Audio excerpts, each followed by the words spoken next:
திருவாரூர் மாவட்டம் நன்னிலம் தாலுகா தேர்ப்பாக்குடி கிராமத்தைச் சேர்ந்தவர் அருண்குமார். இவர் கடந்த ஏப்ரல் மாதம் நடந்த ஒரு வாகன விபத்தில் சிக்கி தஞ்சாவூர் மருத்துவமனையில் அனுமதிக்கப்பட்டு ஒரு வாரம் தொடர்ந்து சிகிச்சை அளித்தும் பலனின்றி மரணம் அடைந்தார்.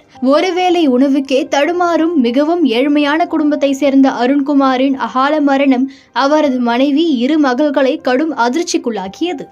தனது இரு மகள்களின் படிப்புக்காக வைத்திருந்த பணம் முழுவதையும் செலவழித்தும் அருண்குமாரின் உயிரை மருத்துவ சிகிச்சையின் மூலம் காப்பாற்ற இயலவில்லை. ஒரே ஆதரவான கணவனையும் பறிகொடுத்து மகள்களின் படிப்பும் கேள்விக்குறியான சூழ்நிலையில் செய்வதறியாமல் பிணவரை வாசலில் கதறி அழுதிருக்கிறார் அருண்குமாரின் மனைவி மகேஸ்வரி.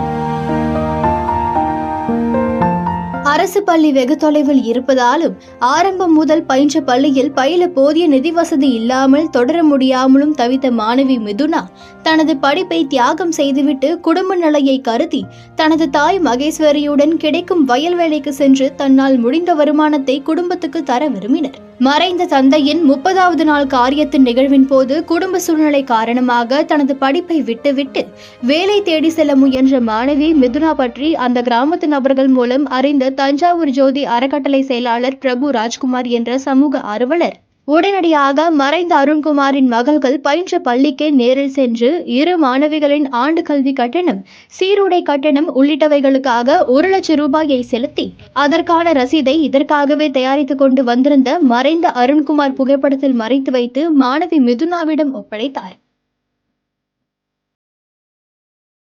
பூஜை அறையில் வைக்கப்பட்ட தங்களது மறைந்த தந்தையின் போட்டோவை ஏக்கத்துடன் பார்த்த மகள்கள் மிதுனா, சஞ்சனா ஆகியோரிடம் அப்பாவின் போட்டோவிற்கு பின்புறம் இருக்கும் சீட்டை எடுத்து பார்க்க சொன்ன நிலையில் அதை எடுத்து பார்த்த மிதுனா, சஞ்சனா ஆகியோர் தங்களுக்கான ஆண்டு கல்வி கட்டணம் செலுத்தப்பட்ட ரசீதை கண்டு ஆச்சரியத்துடன் நெகிழ்ந்தனர்.